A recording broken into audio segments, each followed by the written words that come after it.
Bonsoir à tous, merci de me recevoir chez vous. Sylvie Valentin, alias Sylvia Bongo, la dame qui est présentée comme première dame du Gabon, est une véritable vermine. L'épouse d'Ali Bongo est un individu sans foi ni loi et elle est impliquée dans une affaire d'escroquerie en France. D'après une source autorisée, Sylvia Bongo aurait vendu un bien qui n'est pas du tout sa propriété. Sylvia Bongo, vous allez voir ces images qui vont suivre.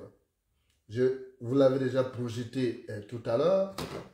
C'est une image d'un bien immobilier qui est situé à Neuilly-sur-Seine. Neuilly-sur-Seine, c'est ce quartier huppé de Paris pratiquement. Donc, vous avez cet immeuble. Vous voyez ici, il s'agit d'un appartement de 4 chambres, un salon et une cuisine qui est situé à Neuilly, à proximité du logement du président ivoirien Alassane Dramane Ouattara.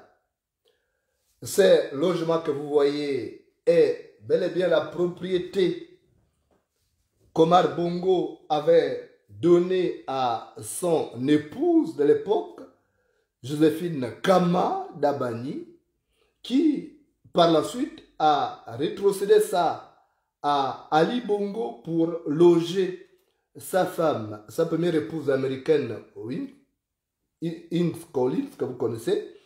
Et c'est toujours après donc la rupture entre Ali Bongo et l'américaine, l'ex-première dame du Gabon, donc Joséphine Kama Dabani, avait récupéré son bien. Et au mois de mai dernier, Joséphine Kama Dabani, au plus mal, donc attaquée par des ennuis de santé énormes, s'est rendue en Turquie pour se faire soigner à ses propres frais, sauf que les frais médicaux étaient beaucoup élevés. Elle ne pouvait plus payer l'hôpital parce qu'elle abandonnait par son fils qui n'est pas du tout conscient depuis son accident vasculaire cérébral. Donc, Joséphine Kama Dabani, en difficulté en Turquie, n'a pas trouvé mieux que de vendre son appartement de Neuilly-sur-Seine à la première dame de la République démocratique du Congo, Madame Nyankero Félix Tshisekedi, c'est la femme de Félix Tshisekedi, donc Madame Nyankero, c'est bel et bien l'épouse du président congolais, République démocratique du Congo, vous savez, il y a deux Congos. Donc, Joséphine Kama Dabani s'est proposé donc de vendre cet appartement à l'épouse de Félix Tshisekedi, Nyankero, qui a répondu aussi à l'offre parce que le quartier où est situé cet appartement, c'est un quartier UP, c'est Neuilly-sur-Seine. À côté, disais-je, il y a le président ivoirien Alassane Ouattara qui a son appartement là. Et à côté, donc, on a cet appartement qu'Omar Bongo avait pu acquérir. Bon, peut-être dans des conditions pas du tout optimales, mais c'est la propriété d'Omar Bongo, rétrocédée à son épouse de l'époque, Joséphine Kama Dabani, mère actuelle de Ali Bongo, le despote valtélunaire qui usurpe les fonctions de président de la République du Gabon. Donc, qu'est-ce qui s'est passé au plus fort de ses amis de santé, ne pouvant plus payer l'hôpital en Turquie? Elle n'a pas trouvé mieux que de brader cet appartement en le proposant à Madame Nyankero, l'épouse de Félix Tshisekedi, président de la République démocratique du Congo, à la somme de 2 milliards de francs CFA. C'était une affaire de 2500 euros, voilà. 2500 euros, 2 milliards de francs CFA, exactement, puisqu'on s'adresse à un public francophone. Voilà, donc 2 milliards de francs CFA, c'est le montant conclu par l'intermédiaire même de Joséphine Kama Dabani, son chargé du patrimoine, Fiacre Pakongoma, que vous connaissez très bien parce qu'il est souvent venu intervenir ici, même si ces derniers temps, je ne suis plus en odeur de sainteté avec lui, mais c'est lui qui a servi donc des transactions, pour servir donc des transactions par rapport à la vente donc immobilière. Donc 2 milliards de francs CFA, c'était le montant convenu et Félix Tshisekedi avait donc sorti l'argent, il a payé rubis sur ongle pour permettre à Joséphine Kama Dabani de prendre en charge ses frais médicaux en Turquie. Et lorsque Joséphine Kama Dabani a fini ses soins médicaux en Turquie, elle est rentrée au Gabon, puisqu'elle était abandonnée comme d'habitude. Il aura fallu que l'on intervienne chaque fois pour que cette famille pense à soigner donc cette dame. Donc elle est rentrée et informée de la transaction, l'épouse d'Ali Bongo, Sylvia Bongo ou Sylvie Valentin ou quelque chose comme ça, a piqué une colère noire et elle a demandé à sa boniche marocaine qui est à Paris pour aller revendre le même appartement à un oligarque russe. Évidemment, la position ne laisse pas les clients UP indifférents. Donc, Joséphine Kama, après avoir vendu ça, va être contrariée par Sylvia Bongo, l'épouse de son fils, qui va revendre au lieu de 2 milliards, mais à 3 milliards de francs CFA. Donc, voilà, on se trouve avec un même bien vendu à 2 personnes différentes. Au couple présidentiel de la République démocratique du Congo, qui voulait, d'une manière ou d'une autre, aider Joséphine Kama en difficulté, parce que Joséphine Kama Dabani s'était trouvée en difficulté en Turquie. Elle avait même demandé à un intermédiaire d'aller voir Constancia Obiangema, l'épouse du président de la République de la Guinée équatoriale, pour pouvoir l'aider. Ça fait partie de ses contacts. On sait qu'ils ont eu de bons rapports par le passé lorsqu'Omar Bongo était encore aux affaires, lorsqu'il vivait. Omar Bongo a rendu d'énormes services à la famille Obiangema et justement Joséphine Kama Dabani en difficulté avait envoyé quelqu'un, un intermédiaire pour aller voir Constancia Obiangema, l'épouse du président de la Guinée équatoriale, pour pouvoir venir en aide. Mais la personne qui avait accepté l'offre naturellement, c'est l'épouse du président de la République démocratique du Congo, Mme Nyankero, et justement, la transaction a été conclue. Donc, informée, Sylvia Bongo a piqué une colère et elle a donc demandé à Wilma, une Marocaine qui travaille pour elle et qui est en France, pour récupérer donc tout, pour tout faire et vendre donc cet appartement considérant que c'est un bien de son mari. Donc voilà, vous avez ici ces chèques et je me pose même des questions, comment cela a pu être possible.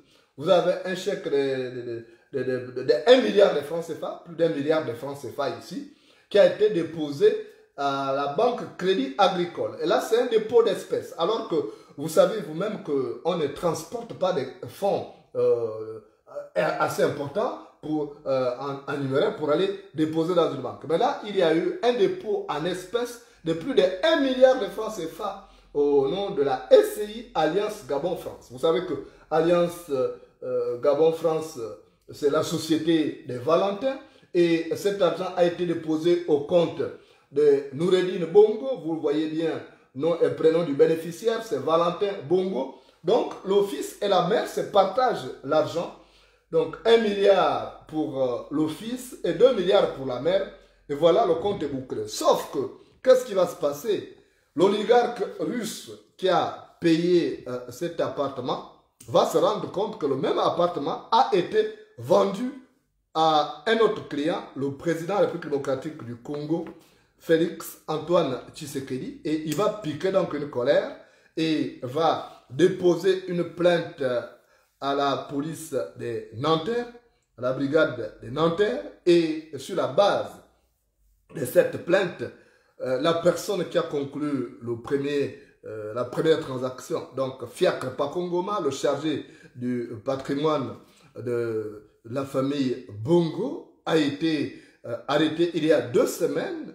Du moins, il a été interpellé pour être auditionné justement par la brigade financière de Nanterre sur la base de cette plainte-là déposée par un oligarque russe. Et il n'a dû son salut que grâce à l'intervention de Nicolas Sarkozy, l'ancien président français, qui avait été contacté par l'épouse, l'ex-épouse ou l'ancienne épouse de l'ancien président gabonais Omar Bongo, donc Joséphine Kamada Bani, qui a gardé de bons rapports avec Sarkozy, parce que c'est Sarkozy, lorsqu'il était encore maire de Neuilly, c'est lui qui avait facilité la transaction, la vente de cet immeuble-là à Omar Bongo. Donc c'est Nicolas Sarkozy qui avait été à l'époque, qui avait facilité cette acquisition à Omar Bongo, et celui qui a dû témoigner pour dire que c'est bel et bien pour Omar Bongo et non pour Ali Bongo, et que de ce fait, Sylvia Bongo n'a pas de droit de vendre donc cet immeuble. Maintenant, qu'est-ce qui va se passer?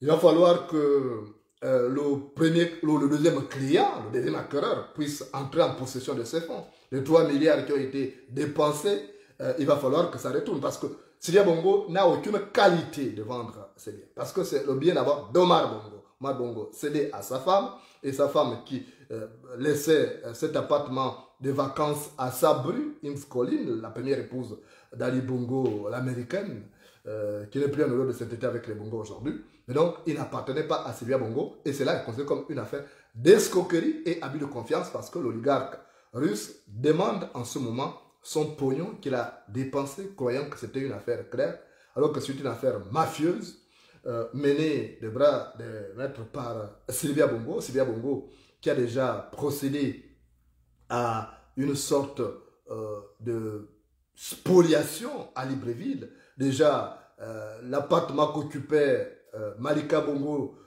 la fille aînée d'Ali Bongo, il a déjà chassé Malika de cet appartement. Aujourd'hui, elle loue un appartement à Okala avec son salaire de député. Et il en est de même aussi pour l'immeuble qui abritait le service d'Ecobank, qui était donc loué par Ecobank et qui était loué à 50 millions de francs CFA par mois. L'argent qui était versé directement au compte BGFI de Joséphine Kamada Bani. Alors, l'actuelle épouse d'Ali Bongo, Sylvia Bongo, a tout fait pour chasser, pour asphyxier justement sa belle-mère parce que elle tient absolument à diminuer les gens qui sont autour d'Ali Bongo. Il y a ceux qui ne puissent pas avoir. Maintenant, aujourd'hui, c'est Fiacre Pakongoma qui est dans les salles draps.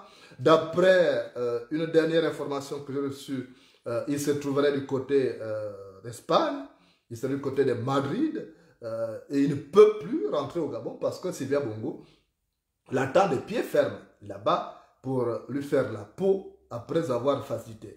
Elle soupçonne Fiacre Pakongoma d'entrer, de faciliter les contacts à sa belle-mère, Joséphine Kamada Bani, surtout en ce qui concerne donc la transaction. Souvenez-vous, je vous avais parlé il y a déjà 2 ans de cela, presque 3 ans aujourd'hui, l'épouse de Félix Tshisekedi et ces derniers avaient volé au secours de Joséphine Kamada Bani au plus fort de ses difficultés financières en lui donnant une somme de 300 millions de francs CFA. Et aujourd'hui, cette dame vit des moments difficiles accrus justement par ces bisbilles avec Sylvia Bongo, cette vermine qui manifestement n'est intéressée que par les biens du Gabon. Comme tout ça, vous savez très bien qu'il y a une plainte à l'international contre les Bongo en ce qui concerne les biens mal acquis. Et là encore, nous avons la preuve que c'est une mafia parce que déjà transporter une importante somme de 1 milliard en espèces, c'est bien écrit avis de dépôt d'espèces, donc 1 milliard de francs CFA, c'est beaucoup. Comment ils ont fait?